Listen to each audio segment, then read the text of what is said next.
The Syrian regime says that French and German special forces are operating inside of Syria. It's calling the presence of European forces an act of aggression towards the country's sovereignty and independence. According to the regime, French and German soldiers were aiding Syrian democratic forces in the areas of Kobani and Manbij. However, the German Defense Ministry has denied the presence of any special forces inside of Syria.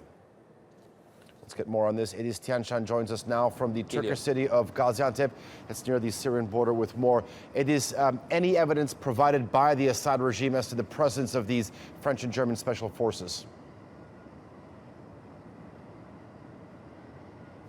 Well, no, Alijan, we don't have solid, concrete evidence on this. The Syrian regime's accusation is based on reports by a Russian news agency who is also quoting another Lebanese TV channel called Mayadin, who is run by Hezbollah, a staunch supporter of the Assad regime in Syria. So both of these media outlets were reporting their anonymous sources on the ground, but we haven't seen any physical pictures or videos, any physical proof, rather, documentation that would suggest Germany's presence. And looking at the Germany's statement from the Defense Ministry, its spokesperson immediately denied these reports, said these accusations were false. And looking at Germany's involvement in the past, we do know that back in 2015, the German cabinet has approved military intervention against Daesh,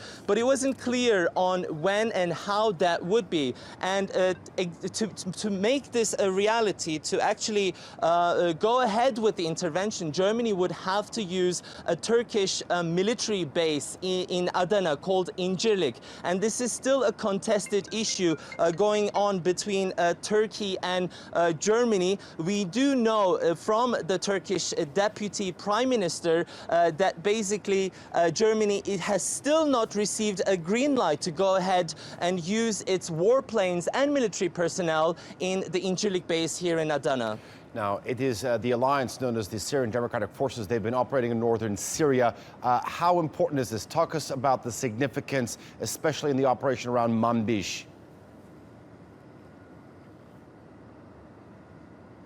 Well, exactly. The Western allies would be there, as the United States already is, to support the Syrian Democratic Forces. It's mainly composed of YPG, the Kurdish rebel group, is also known as an offshoot of PKK terror group here inside the Syrian territory. So we call them the Kurdish-led Syrian Democratic Forces. And they just announced back at towards the end of May that they're launching a 2-week offensive on the city of Manbij. And Manbij would be a key town in the fight against Daesh, simply because it is the linking point between Daesh stronghold Raqqa and the rest of its territories in the larger Aleppo province. So if the Manbij is taken back from Daesh, this would mean a major setback for the Daesh terror group inside Syrian territory. All right, Ediz Tiyansan live for us in Gaziantep on the Turkish-Syrian border. Thank you for that.